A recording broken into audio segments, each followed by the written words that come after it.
Alhamdulillah. Labda Sheikh Hussein, katika harakati zenu za kupigania Uislamu, kuzungumza na Wakristo, kutembea mikoa mbalimbali na nchi mbalimbali, labda kuna changamoto gani ambayo ulipitia hautaisahau katika kumtangaza Allah? Kuna matukio mawili. Kwa kuwa yameshapita, wacha niyazungumze.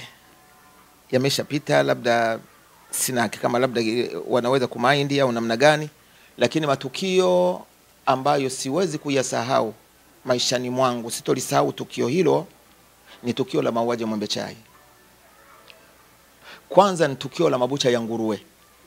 Katika watu waliokamatwa kwa tuma za mabucha ya nguruwe, na mimi nilikuwemo. Kipindi hicho ambacho tayari ushaingia katika uhadhiri. Ndani ya Al-Maliti. Wahadhiri wa Al-Maliti takriban wote walikamatwa. Na mimi nilikamatwa. Lakini walilahi alhamdu, namshukuru Mwenyezi Mungu, wale waliokuja kunikamata baada ya kunihoji. Bahati nzuri mvua ilikuwa imenyesha nyingi, mvua nyingi, wakati kina Sheikh Hussein ameshawekwa ndani, Mwaipopo yuko ndani, Kinariko wako ndani, Mazinge ndani, Hamim Mboza ndani, na mimi nikaja kukamatwa.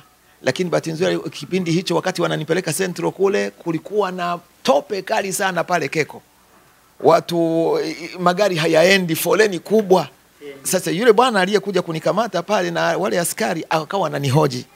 Simkumbuki jina nani, akanihoji maswali mengi akaniuliza kuhusu bucha za bucha za nguruwe zilihusikaje. Nikamwambia kwanza hata zilikojengwa mimi sipajui. Mimi nishtukia mnakuja kunikamata mnaniambia kwamba nimevunja bucha za nguruwe. Na mimi nguruwe hata bucha zenyewe sizijui. Labda najua bucha moja iko pale Manzese inaitwa Mbokomo, ambako wanapita na kwenda kununua biashara kule Manzese. Lakini zingine hata sijui zilipo, na hata mpango wa kuvunja bucha siujui. Mimi ninachokifahamu ni mhubiri wa dini ya Kiislamu na ni imamu katika msikiti Sharif Shamba, ndio hilo tu. Sina jingine zaidi ya hilo na sina ubaya wa aina yoyote.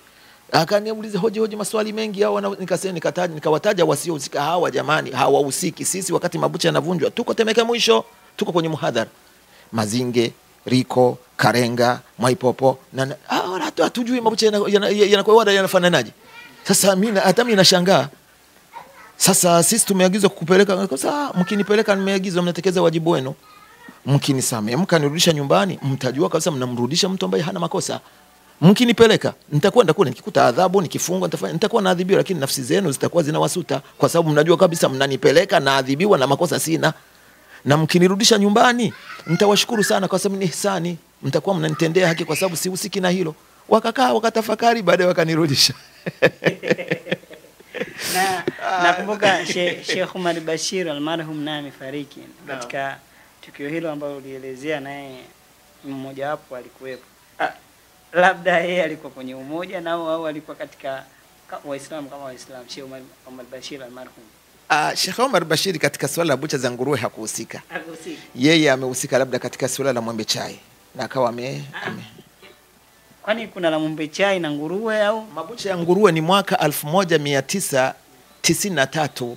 Mimi na mwaka mmoja nimeingia Al-Malidi.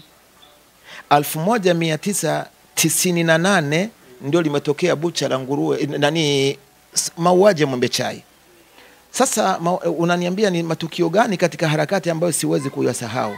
Siwezi kulisahau tukio hilo kwa sababu yale mauaji ya Mwembe Chai ilikuwa ni dhulma ya 100%. Nasema 100% kwa sababu gani? Pale Mwembe Chai kulikuwa na ofisi ya taasisi ya Khidmati Da'wati Islamia iliyokuwa inaongozwa na marehemu Magezi Shaabani Maranda rahimahullah. Ni taasisi mbili tofauti. Al-Malid na Khidma zilikuwa ni taasisi mbili tofauti, lakini zinazofanya kazi moja.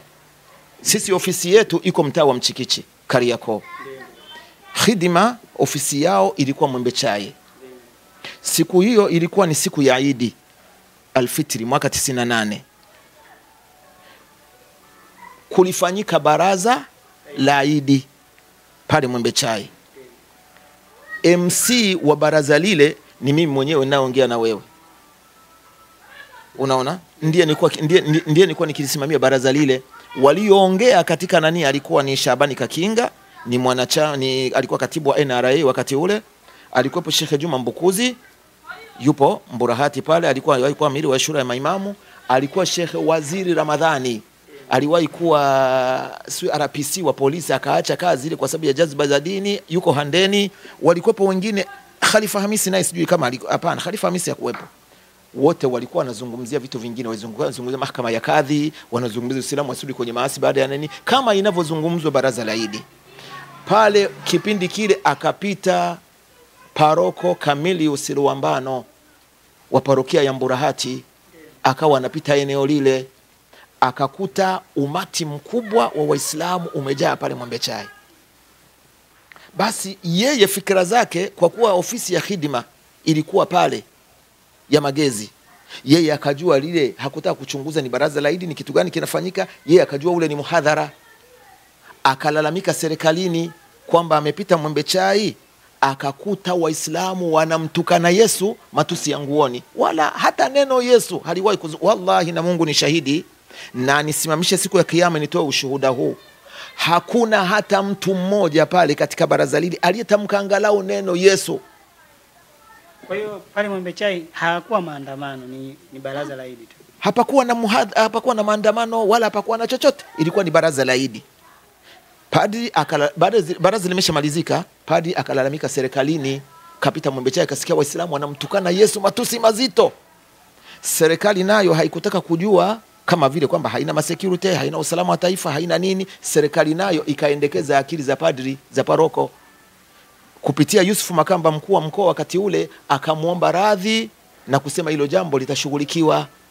Ndipo askari wakaenda kumkamata Magezi Shabani Maranda pale Mwembe Chai ofisini kwake, na hapo ndipo lilipokuja kutoka vurugu za Waislamu. Kwa nini kakamatwa Magezi?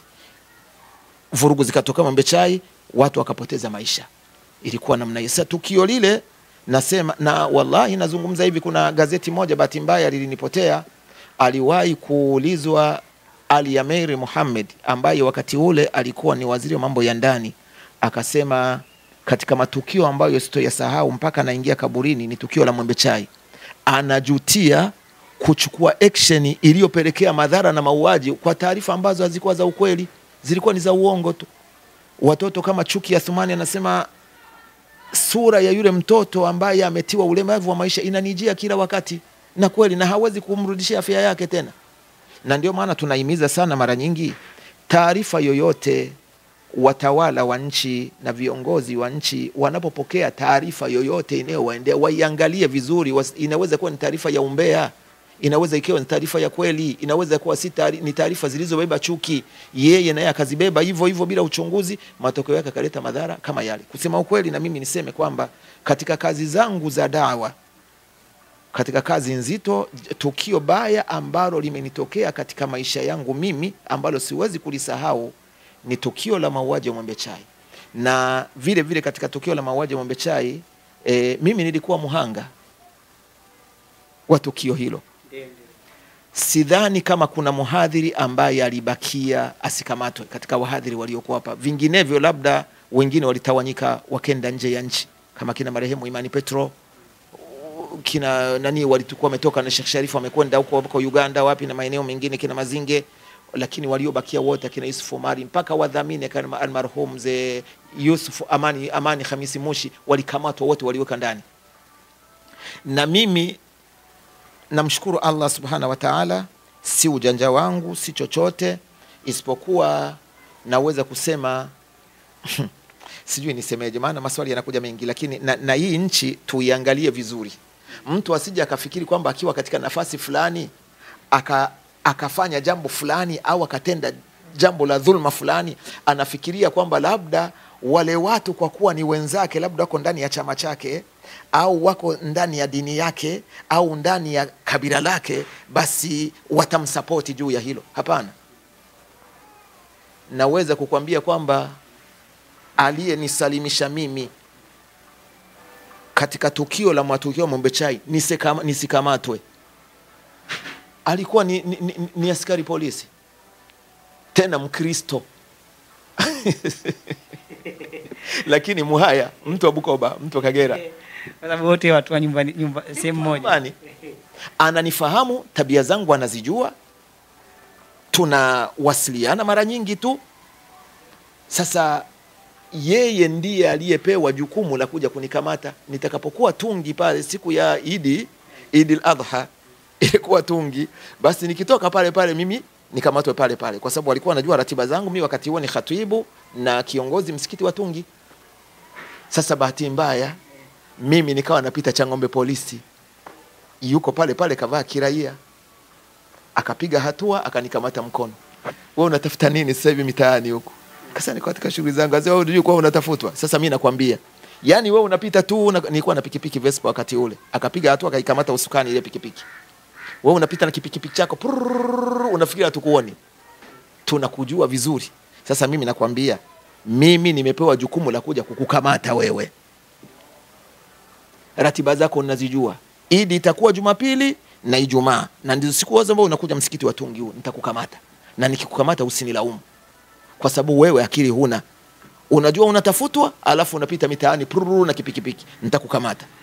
Sasa nakwambia hivi, kuanzia sasa ondoka nje ya mkoa wa Dar es Salaam mpaka utakaposikia kesi zimeanza kusikilizwa ndio urudi. Toka nje ya mkoa wa Dar es Salaam. Kwa sasa nakwambia hivyo. Ni Mkristo, ni askari, lakini kwa nini asinikamate? Na wakati huo tumesha tangaza kama ni watu wafujo, wavuruga amani, nini na nini, tunataka kuleta machafuko katika nchi. Ananijua vizuri, tabia zangu anazijua. Mimi sio mtu wa fujo, mimi sio mtu mimi sio mvurugaji wa amani, tabia zangu sio mbaya. Ni taarifa zinazo ndio wanasema ni wrong information, ni taarifa za uongo zinazopelekwa. Kwa hiyo akaona bora atumia nafasi yake ile kunisalimisha. Walilahi alhamdu, labda ni kwa dua ambazo nilikuwa nikiziomba na nini, Mwenyezi Mungu akanisalimisha katika sura kama hiyo. Lakini ni tukio ambalo kusema ukweli lilikuwa linabeba dhulma kwa 100%, na maishani mwangu siwezi kulisahau. Yako mengi, lakini hili nafikiri kwa kweli siwezi kulisahau katika maisha yangu ya dawa. Na Sheikh Hussein, labda tukielekea mwishoni mwa kipindi chetu, sasa hivi Sheikh Hussein, watu wanakuona uko kimya, umenyamaza, hauonekani kwenye mitandao pia, yani hata mawaidha kwenye mitandao na mambo mengine pia hauonekani katika harakati zile za dini, kwa sababu mimi mtangazaji hapa na kufahamu harakati zako, watu ambao mlikuwa mnapigania mali za Waislamu ambazo zimezulumiwa, nafahamu watu ambao mlikuwa mnapigania Uislamu na kuwasilimisha Wakristo kuingia katika Uislamu. Ukimya wako unatokana na nini? Swali lako zuri, lakini kuna mambo kama 4 hivi. Kitu cha kwanza, katika watu ambao hawapendi shuhura, yani watu ambao hawapendi labda umaarufu, mimi ni mmoja wapo. Sio mtu anayependa sana mpaka nijulikane na nini, hapana. Isipokuwa si mtu ambaye vile vile najitenga na jamii. Mfano kama mmekuja hapa mmenipa ushirikiano, walilahi alhamdu, tumeongea vizuri. Eleza mawazo yako, unachoona, nimezungumza, jamii itasikia. Lakini jambo la pili, kipindi kile Mombasa twende, Malawi haya, wapi huko twende, ni kwa sababu kipindi kile kwanza nilikuwa kijana. Hilo la kwanza, nilikuwa bado kijana, nina nguvu. Pili, nilikuwa sina majukumu makubwa, nilikuwa sina familia kubwa. Wakati ule nina mke na mtoto mmoja, naweza kwenda popote pale napotaka, ni mwepesi. Sasa hivi unakuta na familia karibu ya watu 15, 10. Haya nakwenda kufanya kazi au atakula nini? Hilo jambo lingine. Lakini jambo la tatu, maeneo yaliyokuwa yanatumika katika ufanyaji wa mihadhara, mengi watu wametumia kwa njia nyingine. Viwanja tukovitumia vimedhibitiwa, vimefungwa, vingine wangeweka miradi na nini, sehemu za kufanya mihadhara hazipo.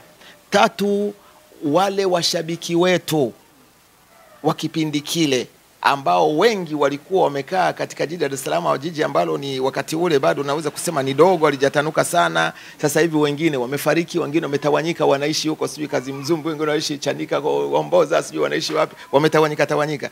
Jambo la tatu, ushirikiano wa Waislamu vile vile nao umekuwa ni hafifu kutokana na baadhi ya maadili ya wahubiri wa dini ya Kiislamu ambao wamekuja tofauti na lengo lile ambalo tulikuwa tunalikusudia sisi. Sehemu nyingi sana hapo panahitaji ufafanuzi mkuu. Yani kazi ya dawa na mahubiri na harakati zimetafsirika katika makundi tofauti kwa mitazamo tofauti. wako waliotafsiri kwamba labda lengo letu sisi ni kupambana na serikali. Wako waliotutazama sisi katika sura ya kisiasa, labda wanasiasa tunachukia chama fulani, tunapenda chama fulani. Wako walioona kwamba hapana, hapa tunatakiwa tufanye jihadi, tupigane, tushike silaha, wakaja watu wa namna hiyo. Wako wengine waliotuona katika suala la madhehebu, na ndio maana leo hata tunapozungumzia masuala ya mwezi, unaona wewe tulikuwa tunakuamini kwa mwanaharakati, huna msimamo, umebadilika. Sijawahi kubadilika. Kuwa mwanaharakati haimaanishi kwamba nilikuwa na msimamo huo wa kimadhehebu wa mwezi sijui vitu gani.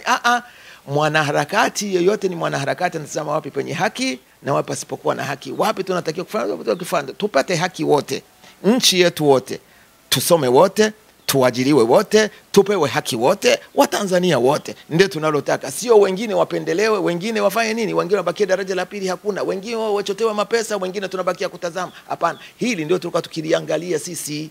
Kama ni haki tupate wote, hii ni nchi yetu wote, ndio tulikuwa watu wote turuhusiwa kuhubiri, Wakristo wahubiri, Waislamu wahubiri. Kama ni kusoma, Wakristo wasome, Waislamu wasome. Kama ni kuajiriwa, Waislamu wapate ajira, Wakristo wapate ajira. Hivi ndivyo tulikuwa tukizungumza, uhuru wote, tupate uhuru tu. Tufanyeje? Hapana, hatukuwa tukipigania masuala ya mwezi wala siku ya Arafa wala nini. Hatukuwa wanaharakati wengi walitazama katika sura. Sasa mambo yamebadilika. Yani Hussein mliunganisha, yani wakati mnatangaza Uislamu kipindi hicho yani mliunganisha Uislamu, hamkuangalia itikadi ya Shia, Ansari, sijui Ibadhi, hakukuwa na mambo hayo. Kwa maana nyinyi mlikuwa mnafanya kazi kwa ajili ya dini. Ibadhi walikuwa wanatuunga mkono. Kama mnakumbuka, hata kuna debate ilifanyika Diamond Jubilee baina ya Waislamu na Wakristo. Waliofadhili debate ile kwa sinema walikuwa ni Ibadhi.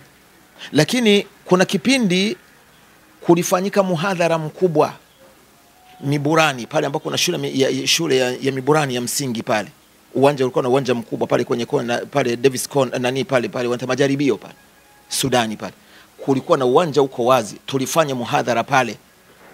Walikuja Mashia. Katika watu waliohojiana na Mashia kwa kipindi kirefu, mimi nilihojiana na bwana mmoja alikuwa anaitwa Sheikh Ngulangwa, ni Sheikh wa Kishia.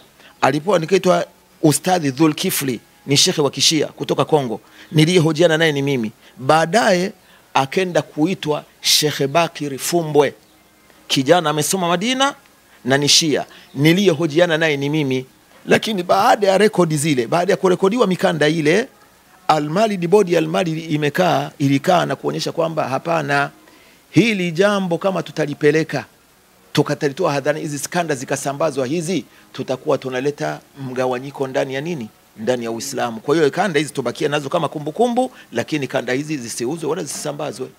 Bahati nzuri aliyesimamia hilo Alhaji Saidi Ndarama yuko hai, Sheikh Muhammad Khalfani Kiumbe yuko hai, naona bwana, na marehemu Khalfani Saidi Muhingo, kwamba hizi kanda hizi zisambazwe kwa sababu zitaleta nini, mgawanyiko ndani ya nini, ndani ya Uislamu. Kwa hiyo mahojiano baina yangu nilikuwa mimi, Sheikh Omar Mlibwa na Sheikh nani mwingine na Kipozeo, lakini Kipozeo kuzungumza sana, niliyezungumza sana Sheikh Omar Mlibwa, na mimi hasa mimi ndiye niliyezungumza mwisho kabisa, niliyomaliza mjadala ule moja kwa moja. Lakini tulikubaliana kwamba zile kanda zibakie kama kumbukumbu katika ofisi, lakini zisambazwe kwa maana zinaleta mgawanyiko miongoni mwa Waislamu. Huu ndio ulikuwa msimamo wa Al-Malidi, ndio ulikuwa msimamo wa wanaharakati wote wa Kiislamu. Tulikuwa katika msimamo huo. Tulikuwa hatubagui hawa wala hawa, tulikuwa tunawasimama wote kama Waislamu wote, na tunasimama kama wananchi tunaotaka usawa katika nchi. Basi.